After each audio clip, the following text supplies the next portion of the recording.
Malulah. Malu ya. Kamu malu, berkacalah kepada agamamu sendiri. Kalau kamu merasa kamu benar, kamu coba perhatikan. Satu, ada nggak hukum, larangan, kamu tidak boleh kawin sama emak kamu sendiri, sama bapak kamu. Al-Quran surat An-Nisa ayat 23, diharamkan bagi kamu mengawini ya ibu-ibu kandungmu. Bahkan saudara sepersusuan saja tidak boleh dinikahi. Saudara perempuan ayahmu tidak boleh kau kawini. Diharamkan. Anak yang dibawa oleh istrimu, kau menikahi seorang janda, mempunyai anak perempuan. Ketika ibunya kau nikahi, kau campuri ibunya, anaknya itu sudah menjadi mahram bagi kamu. Tapi ketika ibunya sudah kamu ceraikan, anaknya itu bukan mahram kamu lagi. Bahkan di dalam Islam, ya, di dalam Islam tidak ada yang dikatakan anak angkat. Makanya yang selalu difitnah tentang mengawini menantu, itu tidak diperbolehkan anak angkat. Dia bukan darah daging dari suamimu. Dia darah daging dari orang lain. Kau angkat jadi anak, ketika besar, dia bukan lagi mahrammu. Kau angkat anak perempuan. Perempuan itu ketika sudah menjadi anak gadis, dia sudah haid, dia sudah balik, dia bukan lagi mahram bagi suamimu. Ingat itu. Ketika kau mengadopsi anak laki-laki, ya, dia sudah balik, dia sudah disunat, dia sudah mengalami mimpi basah, dia bukan lagi mahram bagi istrimu. Makanya Kristen itu tidak tahu yang namanya mahram, tidak tahu yang namanya muhrim. Hantam kromo. Gak tahu. Makanya di Islam itu tidak ada istilah anak angkat. Makanya kenapa Allah memberikan suatu solusi itu poligami ketika suami menginginkan darah daging, datang mengambil keputusan mengadopsi anak. Lucu. Sejak kapan mengadopsi anak? Ketika anak yang kau adopsi jenis kelamin laki-laki dengan perempuan ketika sudah dewasa, dia bukan mahrammu lagi. Kedua, dia tidak berhak mendapatkan hak waris kalian. Jangan kalian pikir anak angkat mendapatkan hak waris. Kecuali kau memang tunggal, saudaramu tidak ada lagi, ibu ayahmu sudah tidak ada. Mungkin jatuhnya ke situ. Itu nanti bisa dijelaskan oleh Ustadz Miftah. Anak angkat tidak mendapatkan hak waris. Anak angkat kalau perempuan tidak mendapatkan wali pernikahan dari bapaknya. Enggak. Contoh, saya mengadopsi anak perempuan. Dia sudah besar, dia dilamar. Terus suami saya bisa menjadi walinya? Nggak bisa. Nggak bisa. Walaupun umur baru 1 bulan anak itu kami adopsi, mana bisa. Makanya di Islam tidak ada lagi istilah anak angkat. Nggak ada. Mengadopsi juga. Kecuali, ya, nih baik-baik dengarkan. Ketika kamu melahirkan, maaf kata anakmu meninggoy, terus kamu adopsi anak yang masih merah, kamu susui terus, bisa, itu sudah jadi mahram. Itu namanya apa? Ibu susuan. Bisa. Bisa. Makanya saya bilang, tidak ada istilah anak angkat. Makanya kenapa Allah memperbolehkan poligami? 15 tahun, 20 tahun pernikahanmu, kamu tidak bisa memiliki anak. Istri, kurangilah egomu. Suami menginginkan keturunan. Karena apa? Biar ada nanti yang mendoakanmu ketika kamu sudah tidak ada. Dia minta izin kepadamu. Ma, saya menginginkan anak dari darah daging saya sendiri. Terus kamu mengatakan, kita adopsi aja papa. Kita adopsi aja papa. Tapi kamu lupa, hukum mengangkat anak angkat itu sudah tidak ada lagi. Karena dia bukan dari darah dagingmu. Dia bukan anak susuanmu. Terus kau angkat anak, kau adopsi anak. Perempuan dia. Besar. Udah gadis. Jadi Jadi kau merasakan bahwa anak angkat ini itu adalah mahram untuk suamimu juga. Tidak. Kamu saja yang sudah istri sahnya, ketika bersentuhan kulit, pada waktu berwudu aja udah batal. Apalagi anak angkat yang bukan ada darah daging. Itu bisa dinikahi? Bisa. Siapa bilang nggak bisa? Kecuali kalau masih merah, kau susui dia sampai dia berumur 2 tahun. Haram untuk dinikahi oleh suamimu. Terus bagaimana hak waris? Nggak dapat anak angkat. Siapa bilang dapat? Makanya, kenapa Allah mengizinkan yang namanya poligami? Mencegah terjadi seperti itu. Kau mengadopsi anak, ujungnya apa? Akan membuat suatu keburukan di dalam rumah tanggamu. Makanya saya selalu menekankan, saya tuh bukan anti poligami. Saya memang tidak setuju. Kalau ditanya hati saya siapa sih yang pengen dipoligami? Tapi coba kita pikirkan, dampak dari kita mengadopsi anak, yang ketika besar dia bukan mahram kita lagi. Apa yang terjadi? Setan berbisik, "Weh, cantik lo anak angkatmu itu. Montok." Itu bagaimana? Sedangkan ayah kandung memperkaos anak putri kandungnya sendiri udah banyak. Anak laki-laki memperkaos ibu kandungnya sendiri udah banyak. Apalagi yang anak angkat. Perkawinan incest pun sudah ada. Apalagi anak angkat. Jadi hati-hatilah. Jangan hanya karena egomu, hanya karena nafsumu, kamu tidak tahu aturan-aturan Tuhan Allah. Diharamkan. Tidak diperbolehkan mengangkat anak, kau adopsi. Karena apa? Karena nafsumu, egomu, kau tidak mengikhlaskan suamimu untuk memiliki keturunan dari darah dagingnya sendiri. Terus apa katanya? Kau patah hati. Suamimu menikah lagi. Kau akhirnya memilih untuk bercerai. Itu kehendak siapa? Kehendak Allah. Memang kehendak Allah. Kenapa? Karena kamu lebih mencintai suamimu daripada mencintai Allah. Allah katakan, "Hei lihat, kau mencintai suamimu sehingga ketika kau terluka karena suamimu, kau patah hati. Tapi kalau ketika kau lebih mencintai saya daripada makhluk, tidak pernah Allah membuat kamu akan patah hati. Tidak akan. Tidak akan. Makanya dikatakan, jangan engkau mencintai makhluk melebihi mencintai Allah. Cintailah Allah. Ketika engkau mencintai Allah, insya Allah, makhluk yang engkau cintai itu akan menjadi milikmu kalau Allah izinkan. Tapi kalau Allah tidak izinkan, yakinlah, apa yang terbaik bagimu itu belum tentu baik bagi Allah. Tetapi apa yang baik bagi Allah, sudah pasti itu baik bagi makhluknya.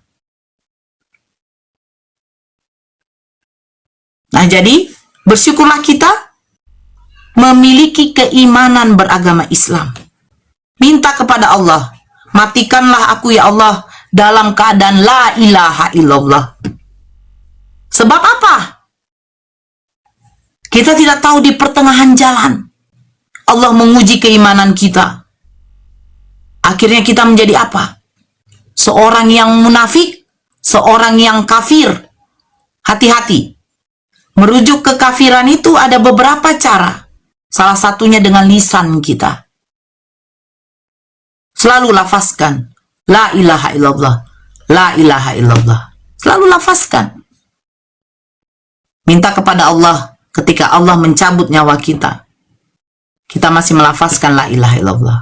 Mentang-mentang bunda lagi jatuh cinta. Jatuh cinta itu kepada lawan jenis hanya karena Allah. Jatuh cinta itu hanya karena Allah. Kalau jatuh cinta hanya karena nafsumu, yakinlah, kau akan binasa. Ta'aruf yuk, enggak lah. Bang Dalbo, masuk. Ustaz Miftah, masuk. Kok jadi aku jangan ini. Abis ngepel. Iya. Baru buka toko. Ya, anak angkat itu ya, Ustadz ya. Iya. Ya makanya gini Bunda, kenapa kita mesti jangan sembarangan menyusui anak orang. Kan dulu kan kita di kampung terutama ya Bunda, ketika kita mentang-mentang akrab dengan tetangga, dengan sahabat, kan kadang-kadang kan gonta-ganti menyusui kan ya Bunda ya. Nah itu jangan sampai waspada, karena belum tentu ketika nanti besar kalau misalkan ketemu ada rasa, nah itu kan berbahaya, karena misalkan sudah pernah menyusui gitu ya, otomatis udah ini satu susuan dan itu haram. Makanya kita jangan sembarangan. Biasanya karena akrab, karena tetangga atau apa, kita menyusui sembarangan, itu tidak boleh. Bukannya nggak kasihan, bukan, masih mendingan dengan cara yang lain gitu loh. Apakah dengan diberi susu atau apa, jangan sekali-kali menyusui itu karena apa? Ketika sudah satu susuan, dia sudah merasakan air susunya, itu berarti ya sudah haram untuk dinikahi. Dan terjadi itu di kampung itu Bunda, kadang-kadang karena akrab. Mereka ini tidak selamanya dia hadir, tidak selamanya. Lanjut dulu. Iya, dan juga tadi ya teman-teman, kita juga kan sering kali di framing bahwasannya apa? Kenapa sih kita selalu berdoa untuk selalu tetap di jalan yang lurus, yaitu ihdinas siratal mustaqim. Karena seperti yang tadi dikatakan oleh Bunda Nora, dalam perjalanan spiritual, baik itu secara horizontal maupun secara vertikal, kita itu selalu mengalami goncangan, selalu mengalami pasang surut keimanan itu. Apakah itu karena godaan setan, apakah karena godaan perempuan, apakah karena godaan jabatan, apakah karena godaan daripada kekayaan, kita akan mengalami pasang surut tentang keimanan itu.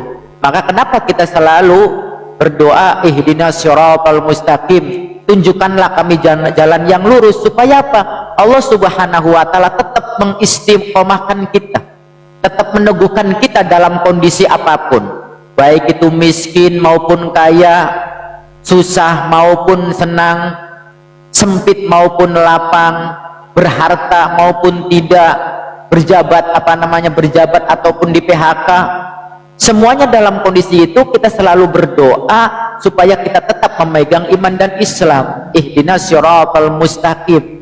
Udah itu banyak, apalagi di sosial media, banyaknya fitnahan, banyaknya hasudan, banyaknya namimah atau adu domba antar teman. Kadang-kadang kita berselisih, akhirnya cekcok, dan itu mempengaruhi keimanan kita.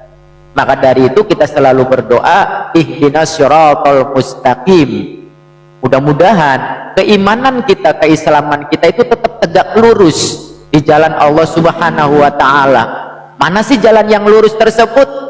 Maka di ayat yang selanjutnya itu diterangkan siratal ladzina an'amta alaihim, yaitu jalan orang-orang yang telah diberikan nikmat oleh Allah Subhanahu wa taala. Siapa mereka itu? Siapa mereka orang yang diberi nikmat oleh Allah Subhanahu wa taala tersebut? Yaitu jalannya para nabi. Aduh, saya jadi belepotan ini. Lidah saya kebelit ini. Jadi siapa sih mereka? Orang-orang yang telah diberikan nikmat oleh Allah Subhanahu wa taala tersebut, yaitu jalannya para nabi, jalannya para sahabat, jalannya para tabi'in, jalannya para tabi'in, jalannya para alim ulama sebagai al-ulama warasatul anbiya, sebagai pewaris daripada para nabi tersebut, sampai kepada guru-guru kita, para ustaz, para kiai, yang membimbing kita sesuai dengan apa yang diajarkan oleh baginda Nabi Muhammad sallallahu alaihi wasallam. Ghairil maghdubi, bukannya jalan orang yang dimurkai oleh Allah.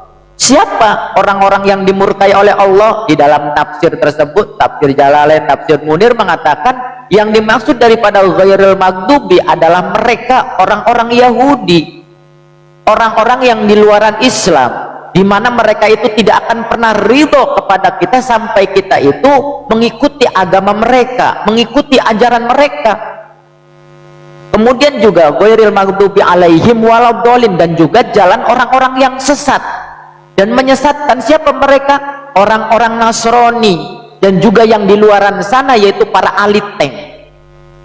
Kita tahu sendiri kan, premingan-premingan, syubhat-syubhat yang dilontarkan oleh ahli tank ini kadang-kadang menggoyahkan iman kita, kadang-kadang memudarkan keyakinan kita.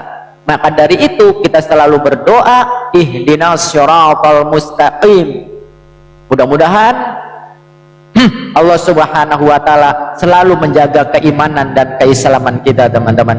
Seperti yang tadi ya, saya kembali lagi, saya ulangi lagi, saya tidak pernah bosan-bosan buat diri saya pribadi khususnya ya syukur-syukur buat teman-teman juga bisa bermanfaat. Artinya gini teman-teman, jangan pernah berhenti bersyukur teman-teman, jangan pernah berhenti bersyukur siang dan malam, pagi dan sore, dalam keadaan apapun jangan pernah berhenti bersyukur. Selama nadi ini masih berdenyut, selama jantung ini masih berdetak, selama mulut ini masih berdecap, selama mata ini masih berkedip, selama nafas ini masih berhembus, jangan pernah berhenti bersyukur sampai detik ini kita muslim. Seperti yang kita saksikan tadi, bagaimana rusaknya akal waras manusia ketika dia menuhankan anak manusia, bagaimana rusaknya mereka ketika sudah tertutup oleh doktrin daripada kekristenan tersebut. Seperti yang kita lihat, sampai orang tua, ibu yang kita muliakan saja disamakan seperti guguk. Na'udzubillah tsumma na'udzubillah. Lihatlah mereka, akalnya sungsang, isi otaknya belekutan. Itulah mereka. Maka ayo kita bareng-bareng jangan pernah berhenti bersyukur. La ilaha illallah Muhammadur Rasulullah. Kita memegang kalimat tiada Tuhan selain Allah dan baginda Nabi Muhammad SAW adalah utusannya. Lanjut Bang Dalbo. Masya Allah. Makanya saya lempar di api neraka. Kenapa? Kalau ibunya sendiri dia katakan sifat-sifat anjing. Jadi mustahil mereka tidak menghina juga ibu kita. Jadi intinya kita yang waras ini harus mengalah. Mereka itu adalah orang-orang yang pura-pura waras, menarasikan sesuatu sesuai dengan pola pikirnya. Nah, satu contoh tadi, ketika bertanya membawa satu data dalam hadis Tirmizi, hadis apa tadi itu? Hadis apa tadi dia bawa? Ini Sunan At-Tirmidzi, benar. Tirmizi. Dia mengambil satu kesimpulan. Padahal di sini ada 3 poin. Nah, anjing hitam itu adalah setan. Nah, kadangkala hadis itu menggunakan bahasa-bahasa, gaya bahasa majas, ya Ustaz Miftah ya. Iya. Itu setan. Makanya ritual-ritual itu banyak menggunakan yang hitam-hitam. Bagaimana yang pagan-pagan itu. Nah, ini juga perlu kita pahami ya. Ketika kita melayat, ya sesuai dengan hadis, gunakanlah pakaian bersih, putih, bukan hitam. Betul nggak Ustaz Mita? Betul. Jadi yang disunahkan itu pakaian putih bersih, bukan pakaian hitam. Ya, assalamualaikum. Oten Matindu.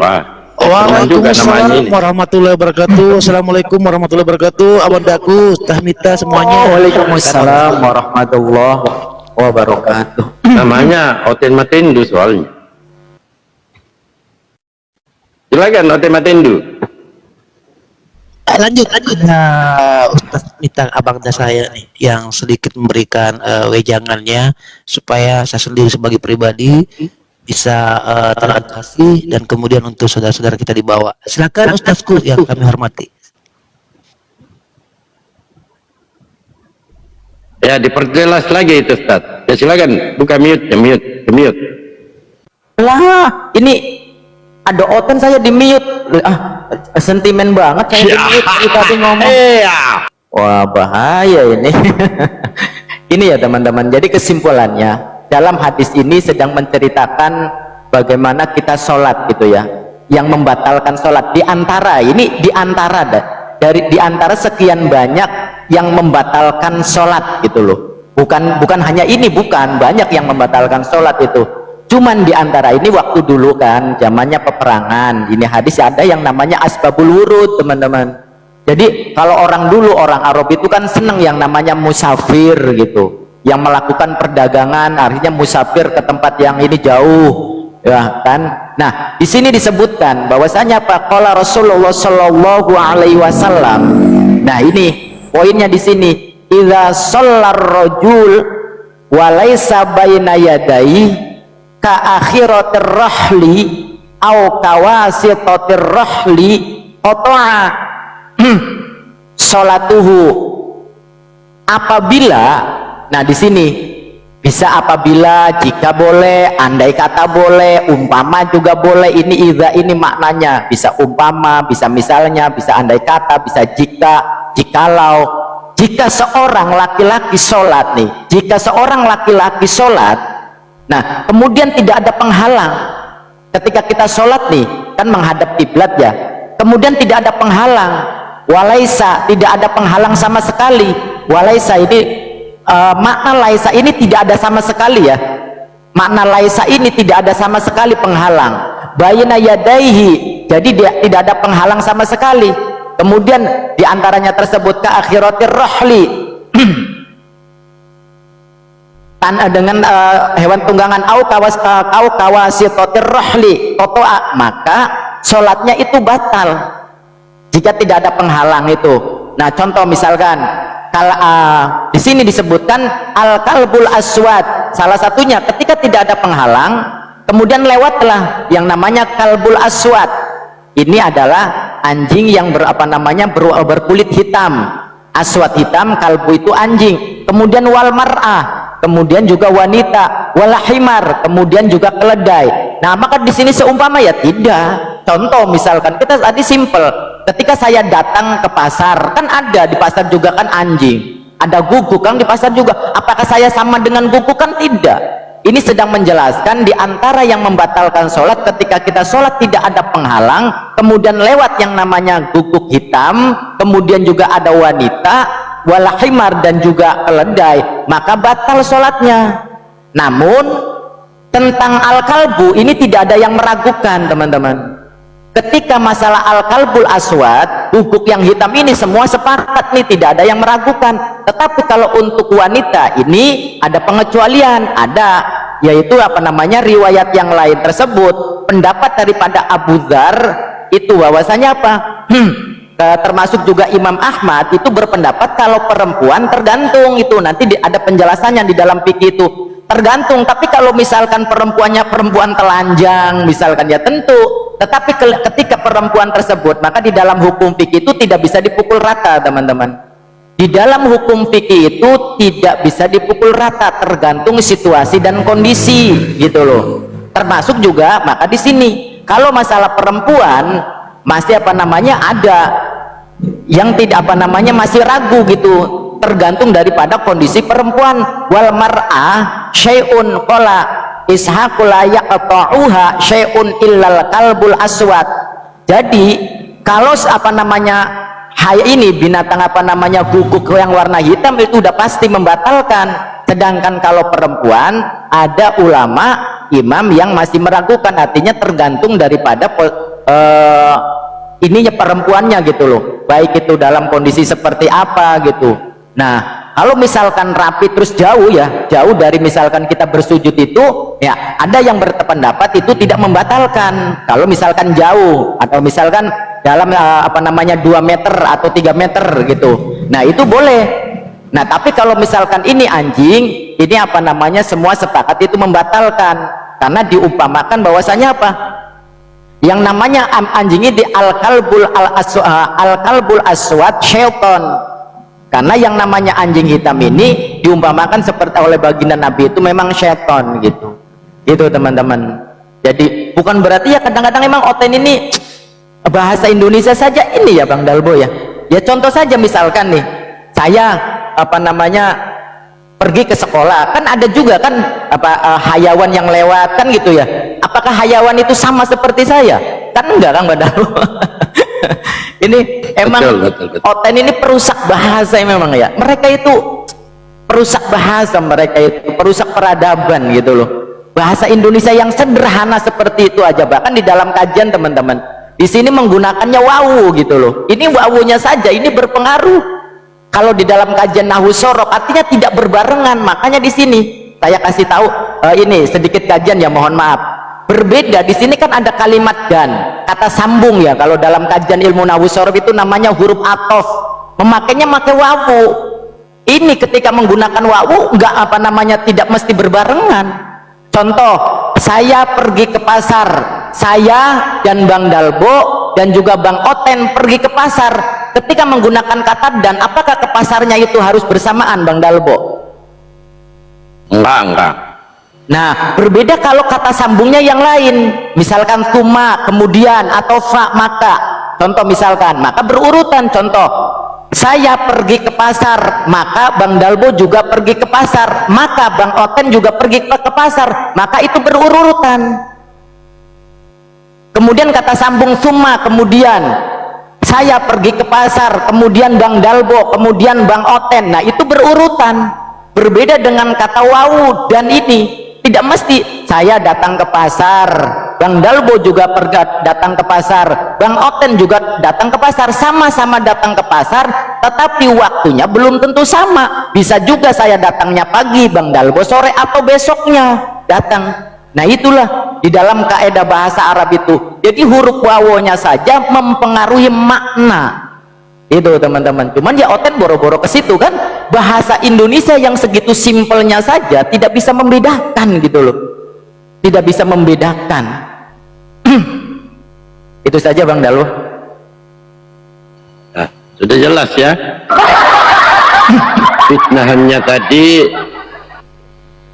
bahwa Rasulullah menyatakan perempuan dengan gugup, jadi tidak benar.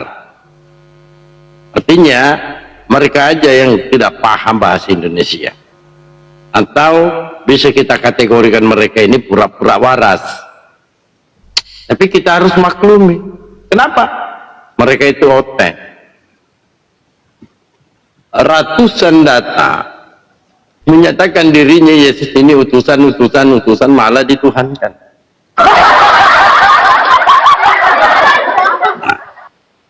Di awal tadi saya selalu mengatakan bahwa ada nggak Kristen berani mengucapkan tidak ada Tuhan selain Yesus?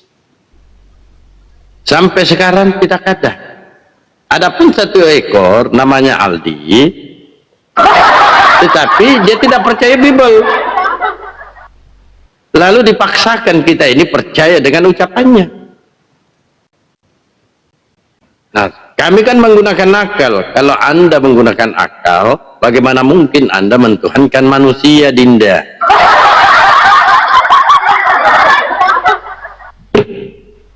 Kalau kalian menggunakan akal, lalu bagaimana konsepnya supaya kalian selamat, Dinda?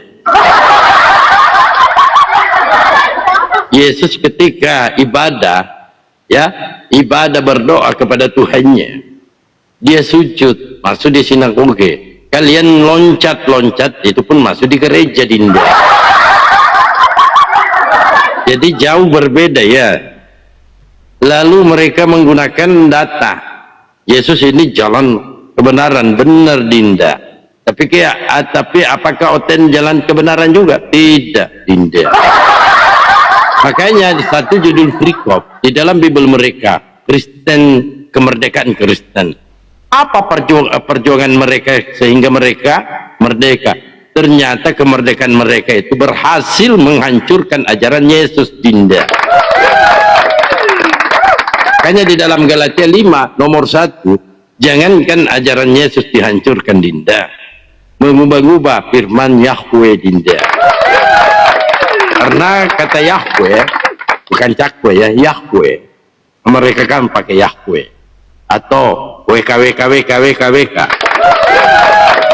Di dalam Kejadian 17:14, yang tidak bersunat itu akan dimusnahkan karena sudah ingkar dari perjanjian Tuhan.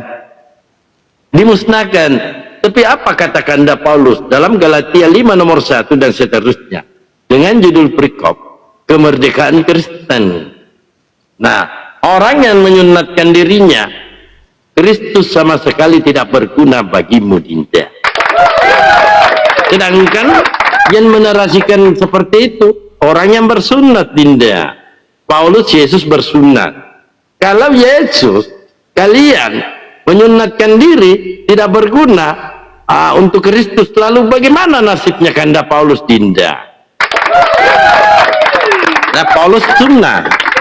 Bahkan jangankan masuk surga, Dinda, orang yang tidak bersunat tidak diperbolehkan masuk ke dalam bait suci. Ketika Kanda Paulus membawa orang-orang yang tidak bersunat masuk di bait suci, mereka ditangkap, Dinda. Mereka dijadikan narapidana, Dinda, karena melanggar aturan. Jadi ya seperti itu. Ya, jadi orang yang sudah terlanjut sudah sunat, ya nanti umat Islam kurban. Kan kadang-kala ada kambing jantan disembelih, kau ambil nonotnya kambing jantan itu, kau pasang kembali, ya. Karena kalau ajaran-ajaran samawi itu berkesinambungan dengan mulai dari Abraham, Musa, Yesus, berkesinambungan. Makanya Musa ketika dia menegaskan Shema Israel, Adonai Elohinu, Adonai Echad, inilah yang menjadi ketetapan hukum dari ajaran-ajaran yang diajarkan oleh Yesus, Dinda. Dengarlah hai orang Israel, Tuhan Allah kita Tuhan itu Esa, bukan Eka, Dinda. Nah, kalau Tuhannya Oten kan Eka. 3 dalam 1. Ayo Jelas, Oten ya? naik.